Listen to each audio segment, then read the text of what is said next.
สำนี้เนาะ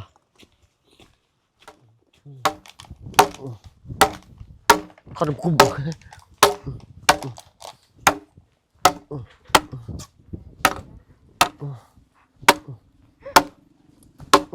สิบเถื่อวะฮ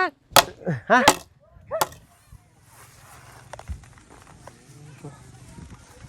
มีแดดบ่ได้เนาะทางบ้านนี่เนาะมีแดดเลยแม่นันพากันตากข่าวโลดโดยสบายดีน้องหัวเพิ่นพี่น้อยเนาะตากข่าวตากน้ำเวลามีแดดโอ้ก็มีแต่สิพากันไล่ไก่แล้วนี่เนาะถ้าว่าบ่ไล่บ่เบิ่งไก่นี่มันเบิดนะนี่เนาะโธ่มื้อตากแค่สอบน้องตากแค่สอบมื้อนี่2เนาะโอเคนั่นเพิ่มบ่ได้ไก่นี่พี่น้อยเนาะอ๋อลึเนาะ4 บ้าน2เงินชาญเพิ่นก็ได้เอาจบไปหันจบไปอีก1งานพี่หน่อยเนาะรายการเรื่องหัวเรื่องสวนเจ้าได้สนองยังบ่สุดเนาะเขาซื้อโลนึงได้บ่ประมาณ5 กรัมก็น่าจะพอ5 กรัมเนาะเพิ่นสิขายให้อยู่บ่5 กรัมนี่อ๋ออยู่ในห้านอยู่นอกดิบ่ดอกโอ้ไก่หลักกินข้าวเบิ่งพี่หน่อยเนาะเบิ่งหัวสวนน้องเพิ่นอีกกันจังหน่อยโอ้เป็ดไก่บ่กินข้าวบ่หั่นอ๋อน้องเพิ่นค้างเรียบร้อยพี่หน่อยเนาะโธ่เนาะเช้านี่ตากข้าวทั้งน้องเพิ่นก็ได้พี่หน่อยเนาะโดยสบายดีทั้งน้องหัวเพิ่นพี่หน่อยเนาะแล้วจักนานเลยน้องอ๋อเสียมนี่สิเฮ็ดนานง่ายอยู่เนาะโอ้ทางนั้นยังบ่พอบ่พอเฮ็ดให้น้องนี่ปูคือดอกใหญ่แค่นี่ปูดอกกับปูชิปเลยนี่เนาะนี่อ้ายชื่อนี่มาให้น้ำเติมอีกเด้อน่าสิพออยู่อ่ะโดยเนาะปันพอได้ปลูกผักพอได้มาขอมือกินน้ำหน่อยเนาะเอาลองเบิกติดระเบิดกันน้องเนาะใช้ทางน้องจันเป็นไปใช้เป็นคือบ่ลงเงินมาทับซอยน้องไงนึ่งข้าวอ๋อน้องเพิ่นยัง1 ข้าวโดยแล้วก็ได้น้ำนึงตาเข้าประมาณนั้นพี่หน่อยเนาะปลูกเฉลียงอย่างซี่เนาะจะคิดว่าสิปลูกผักยังไงน้องผักกาดแล้วมักผักหอมเปรย์ผักบัวผักกาดผักหอมเปรย์ผักบัวโดยแล้วก็มักแตงมักแตงนำมักแตงบ้านเจอเท่าไหร่ไก่ละได้เลยไก่ละใกล้เลยโอ้เนาะพอยจะฮู้จะเห็นได้เบิดกี่หน่อยเนาะแต่ว่าจื้อบ่ได้เนาะโอ้ยเนาะค่อนข้างเก็บข้อหน่อยนึงอยู่ดินนี่โอ้ดินงามเด้นี่น้องเอ้ยงามบ่งามถ้าปลูกเลยงามเลยเนี่ยง่ายอยู่ดอกอันนี้เนาะสิปลูกมักแตงหลายให้ทีมงานกินปลูกแตงให้ทีมงานกินโอ้พี่น้อยเนาะบาดเดียว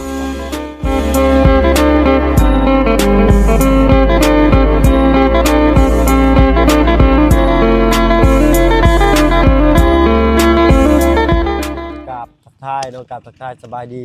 ผู้ใหญ่ใจดีและเก็บชีเบิร์ดทุกท่านที่เข้ามารับชมช่อง YouTube บ่เพิ่งเคยลาคือเก่าเนาะบ่ว่าฝั่งไทยฝั่งลาวแล้วก็ทั้งฝั่งต่างประเทศก็ยินดีต้อนรับเข้าสู่ช่อง YouTube บ่เพิ่งเคยลาคือเก่าเนาะมื้อนี้แล่นมาแต่เช้าไปบ้านน้องต้นกล้าเพิ่นพี่น้อยเนาะไปจ่ายค่าฟอร์ดดินเนาะผู้ฟอร์ดดินก็อยู่บ้านเดียวกับไอ้บุญเฮงเพิ่นเลยเนาะเพิ่นได้เล่าเรื่องราวของไอ้บุญเฮงให้ฟังหน่อยนึงเนาะทางเพิ่นก็นั่นเองเพิ่นเนาะก็เป็นว่ามื้อแรงพุ่นแหละสิได้เข้าไปหาน้องต้นกล้าเพิ่นอีกพี่น้อยเนาะก็สิรอท่าทั้งทีมงานทางบ่าวบุญสารวัตรแล้วก็ทางลุงจันทร์นำแน่เนาะท่าทีมงานหลายๆคนเลยพี่น้อยเนาะเข้าไปซอยกันเบิ่งกันแยงเนาะพวกเดียวก็เตรียมรีบเนาะบ่ไหวว่าซั่นซะเนาะมันเฮ็ดหยังมันผู้นี้มีความคิดอันนึงผู้นี้มีความคิดอันนึงผู้นี้มีความคิดอันนึงพอมาแชร์กันเลยมันก็สิออกมาดีเนาะเมื่อยบ่เนาะเมื่อยอยู่เนาะเมื่อยแล้วเราเฮ็ดเรื่องงานน่ะอดเอาเฮ็ดกินอยากได้ผักกินเนาะแม่นแหละเนาะไปซื้อเพิ่นก็ฮ้อยหลายเทื่อซื้อก็เบิดได้เนาะของเขาเฮาก็จริงใจคือกันเนาะแต่เก่าที่จะไปเอาที่ใช่เนาะเฮ็ดเองเนาะแต่ว่าหลักๆนี่สิเป็นผักบัวเนาะเนาะแต่ว่าบ่ได้เฮ็ดลายบ่มีน้ำนี่อ๋อบ่มีน้ำเอาเรื่องน้ำแล้วก็พี่น้อยเนาะเว้าแล้วก็เว้าอีกเนาะก็จักเพิ่นว่าแนวใดเนาะถ้าว่าบุญเพิ่นก็ยังคาเวียกอยู่ห้วยบ่มีอะตึมบ่ซับลงไปดิบ่มีฮะบ่มีมีบ่มี แม่นในใจ โอ้มีข่อยปุ๊บได้ข่อยเนาะก็ลูกข่อยยังบ่ทันใหญ่อยู่อาทิตย์หนึงแหละพี่น้อยเนาะบ่ได้เมื่อในบ้านนี่เอาพอดีแหละนี่แหละเรียกเวียกเรียกงานบ้านน้องต้นกล้าเพิ่นเดี๋ยวมื้อแลงสิมีแนวเขาพาให้เพิ่นอยู่เอาเนาะเดี๋ยวขุดนานนี่แล้วเฮาจังไปอันขังอันนั้นเนาะ โดด ไปขังหัวเพราะว่ายันไก่เขามันสิพ่ออยู่บ่ไอ้ชื่อมาครึ่งขีดบ่เห็น จัก 5 กรัมนี่เลยนะขอโทษขออภัยพี่น้อยครึ่งขีดใช่ว้ายทั้งน้องเพิ่นว่าก ำเท่าไหร่ โลละ60,000เพิ่นว่าก ำ6,000 แม่นกรัมละ 6,000 5กำ30 กรัม30 6 5 30แม่นแล้ว ถึกปรับ ปลาบอกชิมเลย เด้ลูกแก้วเก็บไว้ให้น้องจ้ะนะเอ้ยเยี่ยม เคยไล่ถึก ฮะมันวีบันเอิญเนาะโอ้ต้นยังน้อยเล่นได้นี่พี่น้อยเนาะเล่นลูกแก้วนี่ น้องก็เล่นคือกัน จะเคยเล่นบ่ เล่น เล่นเป็นบ่ เป็น โอ้ยน้องเอาไว้ ตอน ให้น้ ยั อง งน้อยก็เป็นอยู่แต่เดี๋ยวนี้บ่ได้เล่น เดี๋ยวนี้มันเล่นเลยเนาะตะกี้นี่เล่นนะตะกี้นี่ เก็บไว้ให้น้องเจ้าของเล่นเด็กน้อยซำนี้ก็รู้แหละพี่น้อยเนาะอยู่บ้านเฮานะเมื่อก่อนได้ยิงเข้าป่าหญ้าแล้วก็หาแล้วบัดนี้เข้ามามื้อเช้านี่ก็พอดีมาแวะก็ให้ทางอาจารย์เพิ่นสุบผักไอ้ชังเกาะผักกูดสุกินเนาะโอ้เริ่มหนาวเลยนะพี่น้อยเนาะพอลมมาแล้วนี่ยันได้งูเงี้ยวนี่แหละน้องเพิ่นเฮ็ดจัดการแบบว่องไวเลยเนาะเจาะน้ำนี่นะบัดนี้สิเจาะทางเนินบ่แหละบ่เนาะเจาะทางเนินบ่น้ำ แม่นก็ท่าเบิ่งตอนเขามายามว่าบอนใดมีน้ำ ถ้าว่าบอลนี้มันบ่ใกล้ห้องน้ำเนี่ยพี่น้อยเนาะก็ต้องขึ้นเทิงพุ่น มันบ่คือ ต้องพุ่นเนาะอาเซียมนี่สิชับง่ายพี่น้อยเนาะถ้าบ่ต้องออกแห้งๆถ้าว่าเป็นบักจอบอุ้ยตกใจเบิดถ้าว่าเป็นบักจอกนี่บักจอบนี่ต้องออกแห้งหลายมันแล้วไวก็จริงอยู่แต่มันเป็นก้อนใหญ่มันต้องมาชับอีกใช้ไอ้ล้อมึงอยู่ห่ะอันนี้เพิ่นเอิ้นหยังเนาะ นัว นัว นัว สิได้บ่นี่นั่นก็คือง่ายเลยพี่น้อยเนาะน่ะ แดดเนาะ แดดอยู่เอาแล้วนั้นนี่จังพากันไปขังหัวก็ได้เนาะเบิ่งคือง่ายเนาะคือว่าท่านแบบมาเฮ็ดบ่คือบ่ง่ายแค่นี้จริงๆก็ได้เนาะ เคยเฮ็ดบ่ ฮะ บ่เพิ่นเคยเฮ็ดบ่ บ่เคย บ่เคย ปลูกผักก็เคยปลูกอยู่ในน้ำไม่ใหญ่หากอันนี้บ่เคยใช้ได้ อยู่บ้านบ่เคยเฮ็ดชวน สวนเคยเฮ็ดในอีไม่ใหญ่เฮ็ดแต่ว่าให้เฮาเฮ็ดเองเฮาบ่ได้เคยเฮ็ดมีแต่ไปขุดน้ำไม่ใหญ่ซื่อนี่เฮ็ดแต่ยังน้อยๆพุ่นเด้เพราะว่า เคยเฮ็ดบ่ ใหญ่มากจะไปกรุงเทพแล้วไปอยู่กรุงเทพเลยนี่ก็ไปเฮ็ดเวียกเฮ็ดงานตลอดมันจังสิมันได้บ่ ได้ ได้เนาะคือถ้าตู้เมย์เพิ่นไปใช้น้องมื้อนี้ ไปชวน ไปชวน ไปปลูกผักอยู่ชวน ทาง แม่เฮ็ด เจ้า อยู่คำน้ำเสลูกเฮ็ดอยู่เฮือน ทางเจ้าเฮ็ดอยู่เฮือนน้ำเซลดลงเลยบ่เนาะ ตัวลงแล้ว ลงเลยเนาะเอามาใส่ได้แล้วดิ ฝนบ่ได้ตกเนาะ อ๋อ ลงแล้ว โอ้เมื่อยเด้อพี่น้อยเนาะ เมื่อยน้องอีก ฮึบ เดี๋ยวเอาเพิ่งเมื่อย แต่ยีดอกช่วงนี้นึงอึ๊บสำนี้เนาะบ้าเนาะ เมื่อย มือเจ็บมือเด้อมือคือว่าบักหยาบๆหนึงก็ได้เอาเนาะเนาะ ขอบใจ อึ๊บไว้ให้น้องเลยเด่นเนาะตัว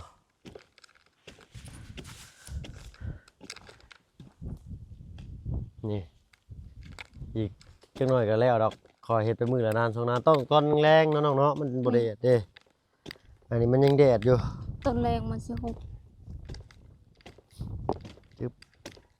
อ่านเบิ่งน้องบ่เฮ็ดคือง่ายได้ไปทางเฮ็ดคือจะว่าเหนียวติดไม้ติดมือ เนาะนี่เพิ่นจะว่าสิปากเว้าบ่เท่าตาเห็นสิตาเห็นบ่เท่ามือค้ำเพิ่นว่าเนาะ บ่เพิ่งเว้าเป็ดเนาะ ฮะ บ่เพิ่งเว้า ให้นี่ได้ นี่ อ้าวเล็กๆก็ว่าบ่เป็นแล้วเนาะก็ธรรมดาเออ คือผู้ใหญ่เพิ่นเคยเว้า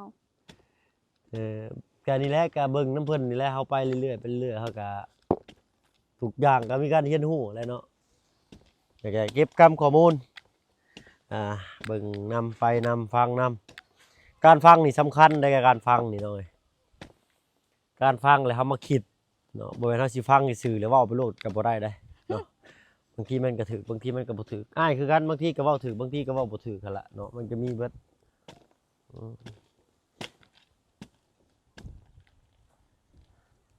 เอาใกล้สิแล้วล่ะพี่น้อยเนาะครับแต่ว่าเอาน้ำในน้องซาเพิ่นนี่ได้อยู่ติเนาะ ได้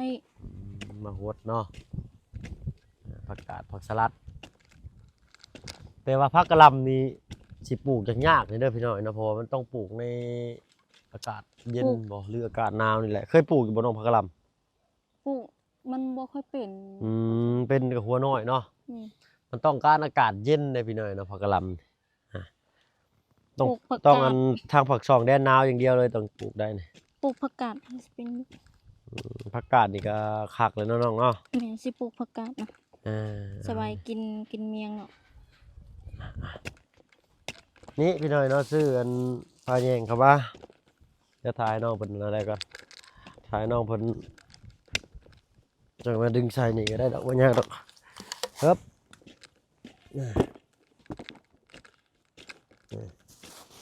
เบิ่งกลางขาน้องเพิ่นก่อนโอ้จักสิพ่อหรือบ่เด้อพี่น้อยเนาะโอ้ยพ่ออยู่น้องไอ้เนาะ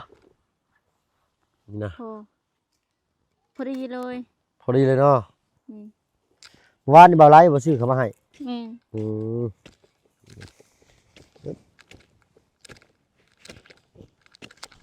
อึ๊บอึ๊บโอ้โหพอดีเลยพี่หน่อยเนาะปรับปักชิปเลยน้องหวย ต้องหาลักอีกลักหนึ่งเพราะว่าเขาสิเฮ็ดอันนั้นมันเด้เฮ็ดประตูนะ สองลักสามลัก เอาลักมาพังอีกมันเหลือน้อยหนึ่งพอดีเลยนี่เฮ็ดประตูนี่นะอึ๊บเสร็จละตะปูอีกอันหนึ่งเด้ออืมเอาตะปูมาต่ออีกใส่น้องมึงอยู่ นี่ใส่ลัก แม่นั่นต้องใส่ลักอีกนี่ หมดพุ่น ใส่ลักลงมานี่บ่นี่เนาะออกได้บ่ออกทางนี้ก็ได้ปึ๊บเยี่ยมพอดีเป๊ะๆเลยเอาเชือกขึ้นมาพี่บ่ม เสร็จ เนาะ แล้วก็ใส่ลักวันนี้นะ โอเคสุดแล้วแต่น้องเพิ่นสิ ปั๊บเลยมักซิบ ปรับคลิปเลย พอดีเลยเนาะมัน เลยพอดีงามเลยพี่หน่อยเนาะอึ๊บเอาเนาะถุงอันนี้ไว้ใส่ขาคล้องเติมอีกก็ได้ ต้องขุดอีก คุณหันบ่หาแตะเวียกให้น้องเพิ่นพี่หน่อยเนาะเบิ่งไอ้สิไปเอาลากมาให้เด้อกูถารถเบิ่งถึกท่อน้ำเด้ บ่ถือ บ่มีเนาะท่อน้ำในนี่เนาะ บ่มี มีแต่ท่อฟังลงห้องน้ำไปซื้อใส่ละ เห็นบ่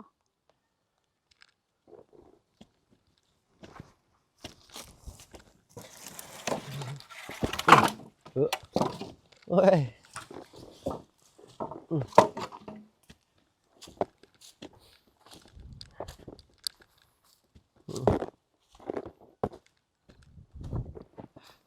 ตักนี่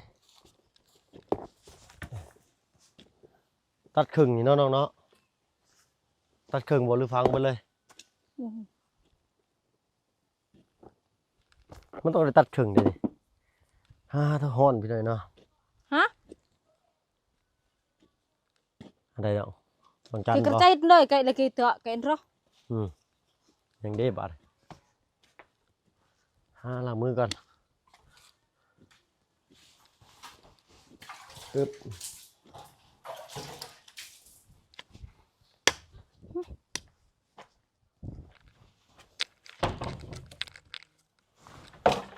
ฮึบเอาผ้าบ่ต้องเอาบ่ผ้า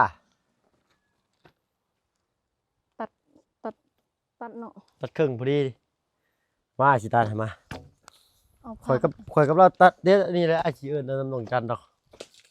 ใช่ต้องเจ้าแล้วขึ้นไปเอาบ่ดิเนาะไปเดี๋ยวพี่น้อยทางน้องเพิ่น จันได้บ่เปรี้ยวมา ขึ้ จัน นไปเอาผ้าสิก่อนเนาะครับเจ้าบ่ให้อ้ายตัดบ่ ตัดเอง โตหักกะลีเราเฮ็ดพี่น้อยเนาะ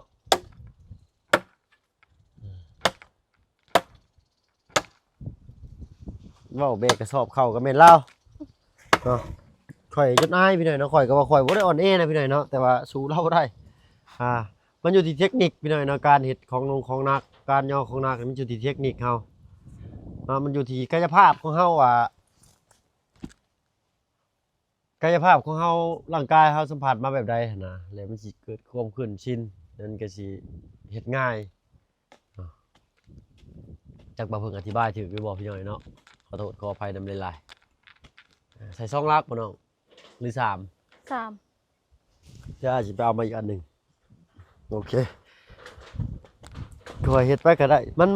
บ่เมื่อยปานใดพี่น้อยนอนยามนี่ก็เมื่อยคือเก่าหั่นล่ะแต่ว่ามันบ่ร้อนเนาะใช่โนอ้อนได้ดี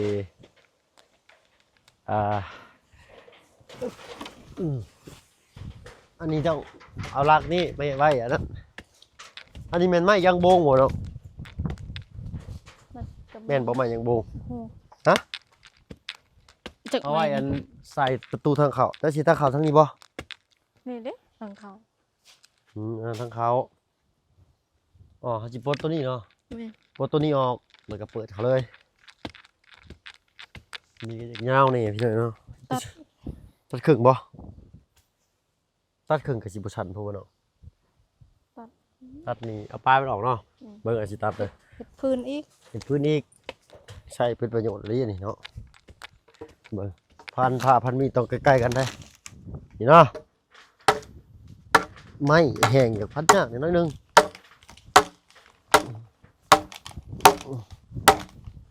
ขนมคุม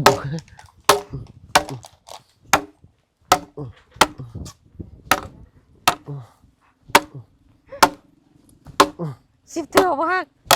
ฮะตัวน้องโค้งน้องหัวควันขาดอีกเดือเนาะมันต้องมีเทคนิคกันดีเลยพี่หน่อยเนาะสำคัญพี่หน่อยเนาะการที่เรามีประสบการณ์กับมีประสบการณ์สำคัญขนาดอันนี้ประเทศพื้นนี่ปึ๊บนั่นปาบบักชิปบัดเลยพันพื้นอย่างนี้ก็ยังเมื่อยสิไปเฮ็ดทำมาหากินยังได้เนาะแต่ว่าบ่ต้องหัวพันพื้นโดนเดียวกันยังเมื่อยจนหอบเลยสิทำมาหากินยังได้เนาะคอยคุดได้น้องมันตุ้งกันตึมอยู่นี่ปุ๊บบ่ทันไหนถ้าว่าอยู่ลงลึกๆไปนี่มีพี่หน่อยเนาะแต่หน้าดินนี่บ่ค่อยมีดอกแต่ว่าเอาปรับดินใหม่กับสวนมันนี่จิบ่เห็นเนาะมื้อนั้นไปเข้าห้องน้ำกับน้องซ้อนเพิ่นอยู่บ่อนไปเอาน้ำเห็นแต่ก้นมันเนาะซากถือว่ามันก็แตกแล้วนะเนาะเห็นแต่ซากมันเนาะเห็นแต่ตูดซับมันนะเนาะทำเพิ่งเก็บมาน้องช้อนเอาเก็บมายังเราว่าทิมแต่แม่เราว่าได้น้องช้อนเราก็เต็มเราว่าโอ้ยเนาะช้อนข่อยก็บ่ฮู้จักจังเก็บมาให้น้องช้อนเบิ่งอันคมอยากฮู้อยากเห็นนะเนาะเอาให้ทั้งน้องเพิ่นเฮ็ดอีกจังหน่อยก่อนเนาะใกล้สิแล้วแหละพี่น้อยเนาะเอาเบิ่งพักหญ้าคาหุ่นนี่ก็นี่แหละเบิ่งเติมอีกพ่อในพักยังที่แบบแปลกๆบ่เพิ่งก็สิหยิบติดไม้ติดมือมาให้น้องเพิ่นปลูกเนาะบ่ยากดอกถ้าว่าน้องเพิ่นปลูกบ่เป็นก็ทั้งตัวแม่เพิ่นปลูกได้อยู่ต้องพูนแล้วละเฮ็ดเอาคักบ่ คักปรับ คัก 10 เอาชิบอีก เอาเนาะครับก็เป็นค่อยไป ค่อยเป็นค่อยไปมันใจค่อยเฮ็ด ก็เป็นค่อยไปมันใจค่อยเฮ็ดโอ้ ไม่ยากนี่บ่พวก ใช่โอ้ยนอนด้วงเจ้าบ่ย่านบ่ บ่ อ๋อเป็นนอนด้วงพี่น้อยเนาะจักสิเป็นด้วงหยังบ่จัก แต่ข่อยบ่ค่อยย่านข่อยนะพวกนอนพวกหยังนี่บ่ย่าน บ่ย่านบ่ แม่นถ้างูนี่ข่อยย่านลิงข่อยก็ย่านอยู่ ปิงย่านบ่ ย่านแหละ อย่ามันกินเลือดอย่ามันจับคำว่าลุงจันทร์นะแบบนี้นี่เพิ่นย่านแท้ๆเลยนี่เป็นนอนนี่ลองมึงรอดเด้อเป็นว่าแล้วเอาห่อไปไหม้เคี้ยวๆแล้วโยนใส่ลาวนี่ เดี๋ยวเราให้ เราบ่ให้ดอกเราสิให้ไปพี่ ย่าน เอาพี่หน่อยเนาะเอานัวหัวม่วนซื่อๆเด้อแต่ลุงเพิ่นก็ญาติอันนี้แหละเพิ่นลุงจันทร์นะ เดี๋ยว เออ เดี๋ยวเราเป็นไก่แจ๊ เออ จะเป็น ไก่ เสี ขึ้ ย น ยั เนาะ ง โอ้ยเอา ขมั่งแล้ว ขมังเลยบ่เอาอีกลักหนึงพี่หน่อยเนาะปึ๊บโอ้สิถึงบ่ละน้องบัดนี้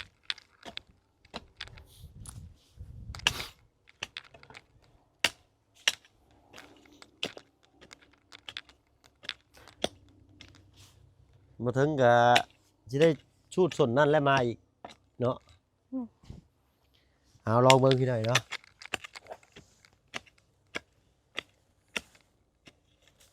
เอากิโลละ100 บาทแยงขี้แยงขาวแต่ว่าก็สิดีกว่าแยงเขียวอยู่แล้วพี่หน่อยเนาะคำต้นทานนี่ได้อยู่นี่นี่เพิ่นก็สร้างคายเนาะท่านนี่เนาะโอเคเป็นได้เนาะ มันคือวันนี้ บ่แน่นบ่ทับตรงนี้กะอืมลากนี่ต้องได้ก้นน้องนี่ก้นน้องเนาะ แม่น โอเคอึ๊บโป๊ะปวกกินไปเลยเนาะโห กูโกบไว้ดีก่อนเพื่อจะใส่อีก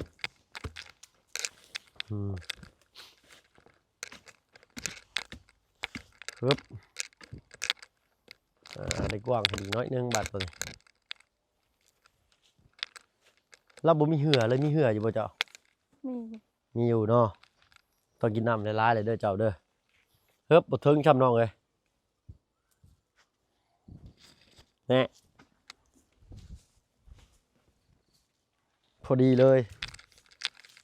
เอาบ่ถึงช้ำบัดเดียว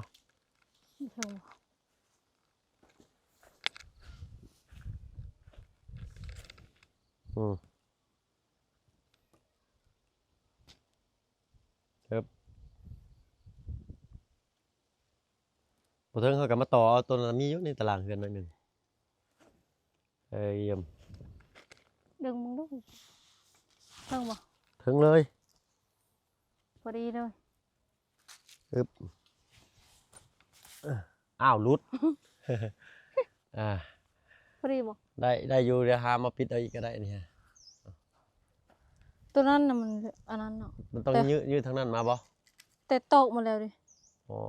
อันนี้มีตัวต่ออยู่นี่ฮะ อืม มีหน้าต่อได้อยู่ในตารางเรือนจะมีอยู่อันหนึง อืม มีพอดีหน่อยหนึ่งเลย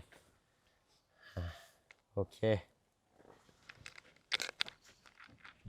เรียบร้อยพี่หน่อยเนาะหัวน้องหัวเพิ่นได้ช่องนานเนี่ยมื้อแรงก็อีกช่องนานเนาะเช้าสองแรงสองก็เป็นสี่ก็เบิ่งเอาแล้วเนาะสิปลูกผักหยังก็ได้มักพริกอันเดียวนี่ก็สำคัญแน่เนาะน้องเนาะ แม่นสิปลูกหมด สิปลูกมักพริกเติมอีกว่าซั่นซะ ค่อยเป็นค่อยไป เลยเนาะพักเบรกพักเมื่อยเสียก่อนเนาะนี่เด้นี่อันนี้น่าจะได้อยู่เนาะทำไม่ได้ก็กระสอบปิดเอาก็ได้เย็บกระสอบปิดเอาก็ได้เยี่ยมฮะดีพอดีเลยมีตะปูด้วยฮะฮะแน่เนียนพอดีเลยเนาะต้องเอาตะปูน้อยป่ะตะปูอันเป็นหมวกที่ใช้เบิดเลยบ่เนาะได้เลยฮะดีฮะเยี่ยมละชื่ออีกจะ5,000 10,000กันนะสิได้อยู่เนาะ10,000ก็ได้อยู่เรืออยู่แล้วเอาน็อตแล้วต่อก็ได้โอเคเอานี่เก็บดีๆได้น็อตได้เหยียบเข้าไปนี่ป้าตัวน้องเว้ยน้องอันตรายน็อตเกี่ยวนี่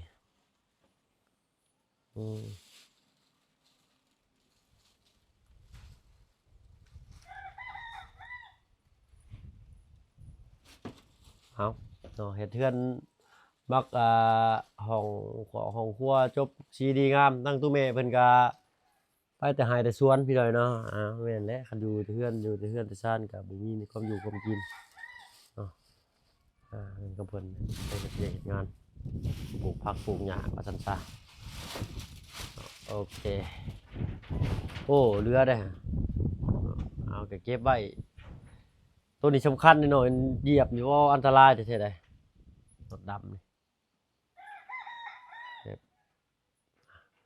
พี่น้อยเนาะถ้าว่าเพิ่นก็สิขอตัวลำลาก่อนพี่น้อยเนาะสำหรับคลิปนี้ทางว่าเพิ่นกับน้องหัวกลายไปแล้ว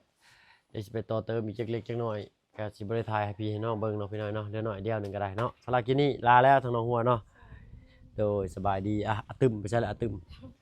ตึมอยู่พุ่นเนาะสำหรับคลิปนี้ถ้าว่าเพิ่นก็ให้ดีอยู่ดีมีแฮงเนาะที่เข้ามาชมช่อง YouTube บ่เพิ่นเคยหลายคือเก่าสบายดีจ้ะ